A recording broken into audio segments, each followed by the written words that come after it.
Craig Brahaga, the Barbecue Ninja here. We're at the beautiful Royal Oak campus, and I'm with my great friend, Mr. Heath Riles of Heath Riles Barbecue. And I know you probably once or twice, maybe a day, get asked about your ribs, and I think it's safe to say.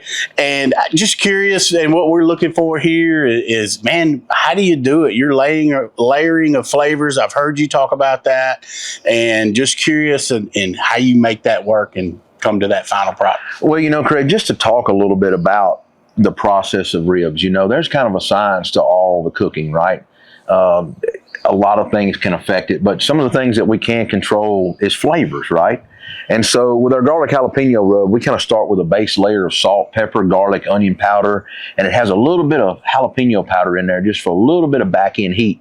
Now, the heavier you get with it, the hotter it will get. Right. So it's kind of, you can make it to your own liking, right? Yeah. We kind of then set out to develop a barbecue rub in 2022 to go after the world championship rib at Memphis in May. That worked out pretty well. It did work out pretty well, and we've done it twice now, and I'm very proud of that. And to really create a rub, I was layering like 4 and 5 rubs on. Mm-hmm. And I said to myself, let's take a step back, combine some of these rubs in one bottle, add some other flavors to it. Mm-hmm. So what we did, we took paprika, onion powder, chili powder, an array of flavors between honey granules, pecan flavoring, chipotle flavor that I have, and a little bit of my beef rub and things like that, pulled it all into one magic bottle.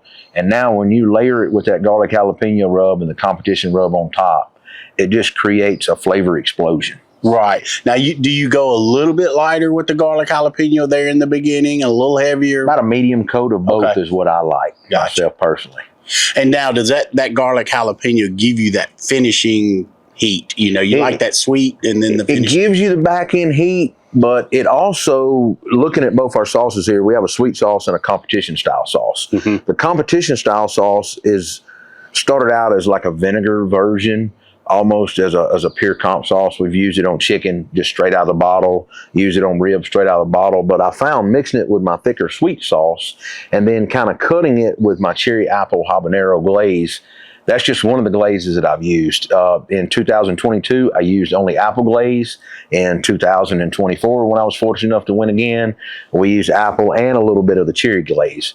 So I try to improve on my flavors a little bit more every time. I don't want to go back with the same recipe. You know what's so awesome too with you, Heath, is you have actually shown this recipe, and you have actually put it out there. Yeah. From beginning to end.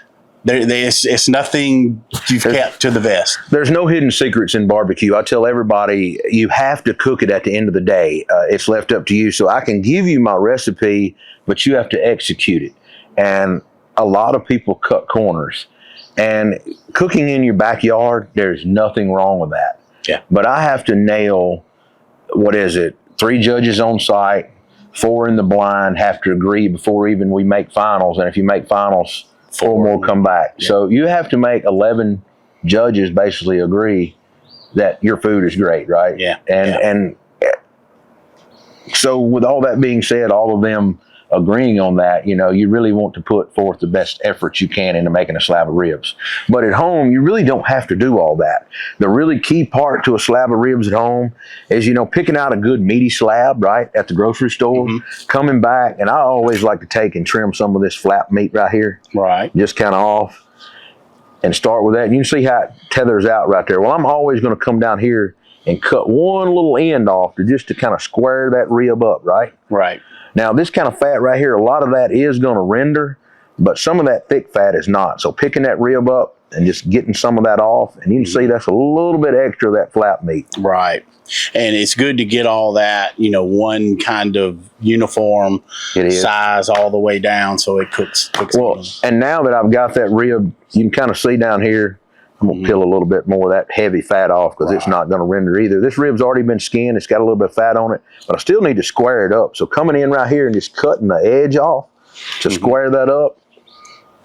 That's your rib tips, right? That's your rib tip right there. Now, that's a small rib tip, but, you know, that's a pitmaster snack is what we usually call that right there. We talked about rib tips. That's about the most flavorful. So you see, what's very common here, we've got half of a bone on this rib right here. Well, there's no meat on this side. There's anything.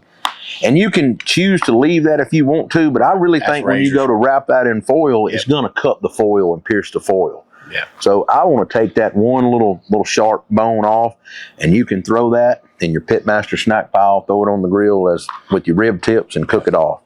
Now, when it comes down to this end, it's really just a piece of cartilage here, and I'm going to trim that off and kind of square that off. I could feel it with my knife, same as that. We can save it and keep it. Now we've got a beautiful rack of ribs that's ready to go. When I turn that over, there's really not anything to do on these ribs as far as trimming any big fat off of it, except for right here at the end. And trimming a little bit of that off, that is it. That's it. It's pretty much ready to go. And I would say that rib right there is going to be a great backyard style rib. Nothing wrong with it. You can choose to use a binder if you want of mustard, oil, water, pretty much anything or nothing. Yeah. Let it sweat in. So your preference on a binder? You know, I'm kind of superstitious, Craig. In Memphis, we like to use a mustard binder. Mustard binder, okay. And a specific type of mustard?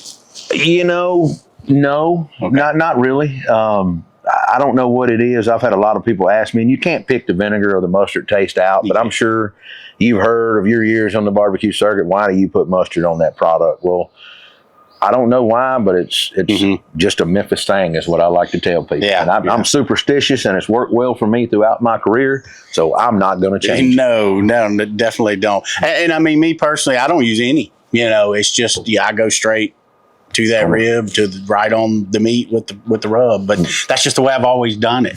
People are like, you don't use a binder? I'm like, I just never have. You know, it's never even really crossed my mind to use one, you know? Well, I mean, you don't have to. There's nothing wrong with it at all. Yeah. You know, we start with a simple, like we just talked about a while ago, our garlic jalapeno rub with salt, pepper, garlic, onion powder, a little bit of jalapeno powder in it. And we're just going to come back now and use no binder whatsoever. Yeah, and I tell you with that, it is so surprising how savory it is. And you see that word jalapeno and you do think hot, and it's not. No. But it's like if you cake it on, you're going to get that heat. But if you just use it, you know. It took me a long time. I'll tell you a little bit more about this rub.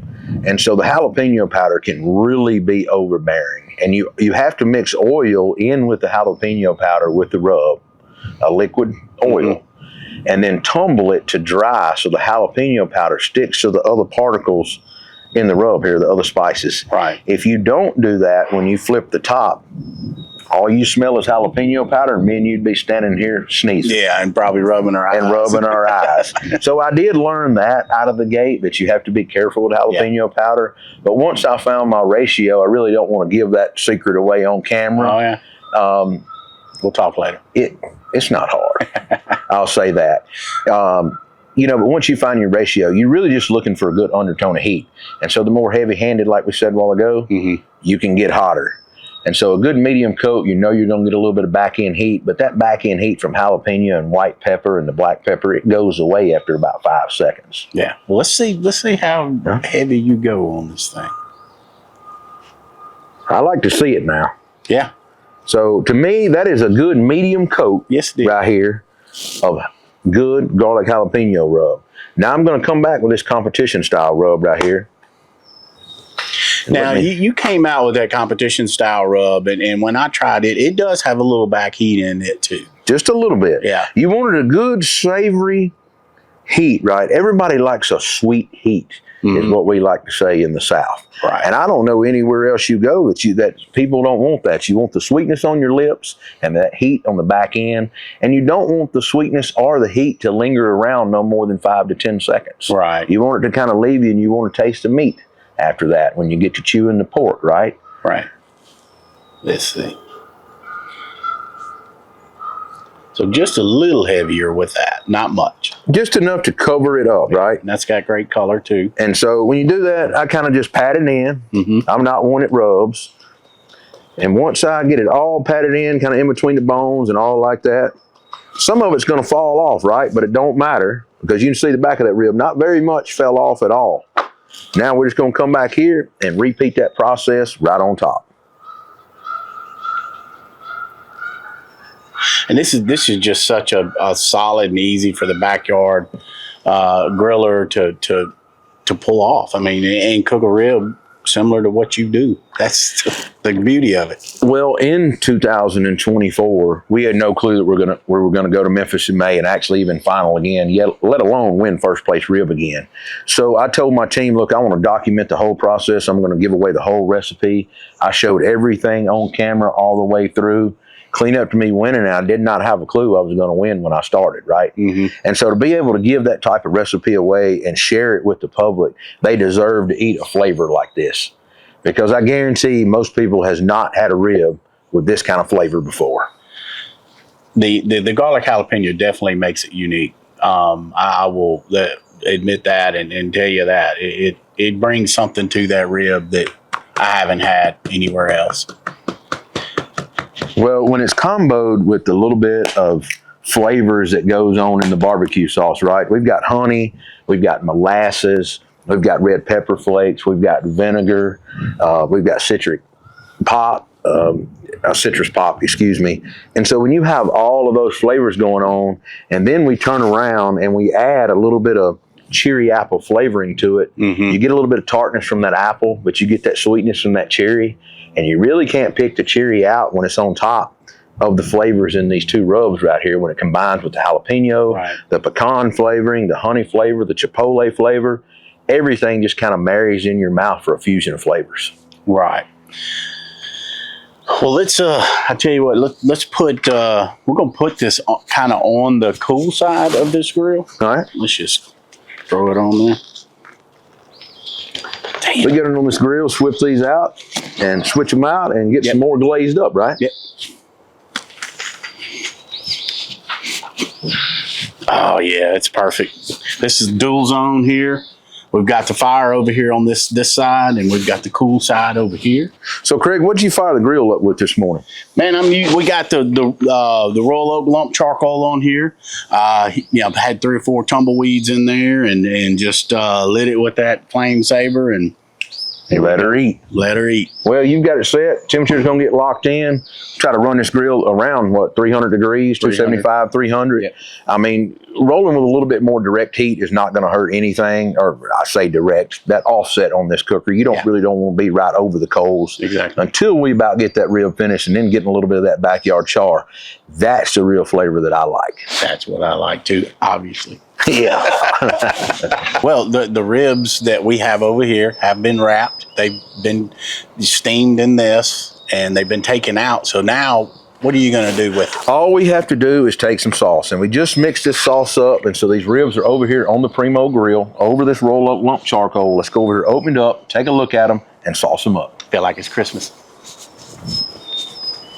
Oh, look at that. Yeah, that's beautiful. Now, when we put them back on, we dusted a little more of that competition rub right on top of them, right out of the pack. You can see that it's nice and pretty. So we mix this sauce up here. Let me just pour a little bit down that rib, make it easier on myself. Shine like a new penny.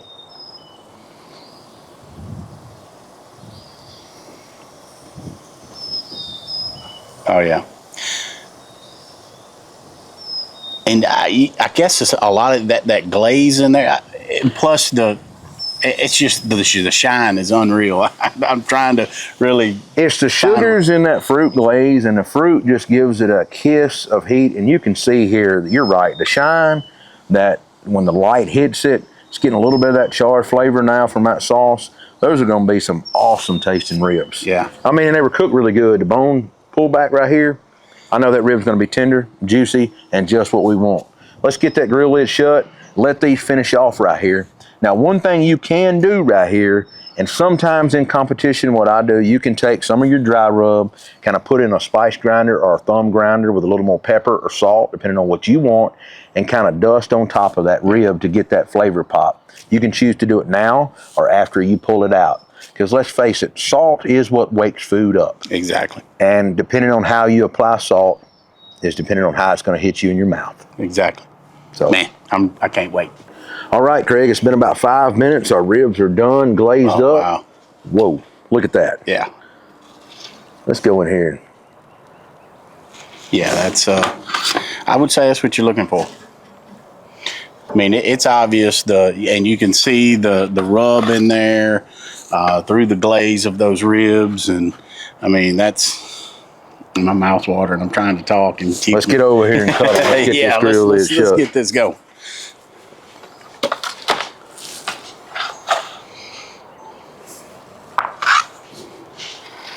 Now that right there is a spectacular set of looking ribs. I mean, you can see where we trimmed down those end bones here. I'd be proud to turn this in competition any day of the week, without a doubt. I don't see anything there that would keep you from Not turning them in? not turning them in. Add some gloves. Give me some gloves on here. Perfect. It's got the shine that you're looking for. I mean, that's, you know, if you are turning in a competition rib, that's the first thing a judge is going to see. Because I'm a judge too. I'm a certified judge, and I mean, that's the first thing that's going to jump out to me. Like you said, you eat with your eyes first, and that right there is telling me that's going to be a good You always eat with your eyes first, and you can see when you pick that rib up. You see how it wants to break apart there, right there. That's when you know that rib is just absolutely perfect. Right. And not even using any knife right there. Look at that. Gosh. Just pull it right off of there. Just as simple as it can be. That's fair. Now I am going to take this knife here. Let's turn that around here.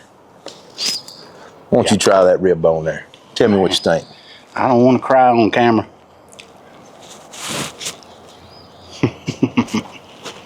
But I think I'm fixing to shed it too. The flavor profile there with that little bit of heat in the back end. Yeah. And all the savory flavors on top of that rib, the sweetness, and you come back with the vinegar and heat on top of that, and then sweetness on your lips. So you're creating a pure flavor bomb in your mouth with that rib. I get flavor from the tip of my tongue all the way to the back of my tongue, and through the travel, it's hitting a note. Well, I'm glad you enjoyed it. I could sing the ribs praise. You know, you talking about that rib, I'm going to have a try of it. I don't know why you wouldn't. That's tender as a baby's heart. I know I'm supposed to stop and talk, but I can't. There's a good eating rib right there. Great job, Heath. Thank you, brother. You also at home can make a rib just like this. Heath Riles products. And go to heathriles.com. See his videos. HeathRilesBarbecue.com. HeathRilesBarbecue.com. Get his products, see his videos, and cook just like him. And I can tell you, cooking a backyard rib is not hard at all. All it takes is a little bit of patience. Any cooker will do. All you need is some good roll oak charcoal.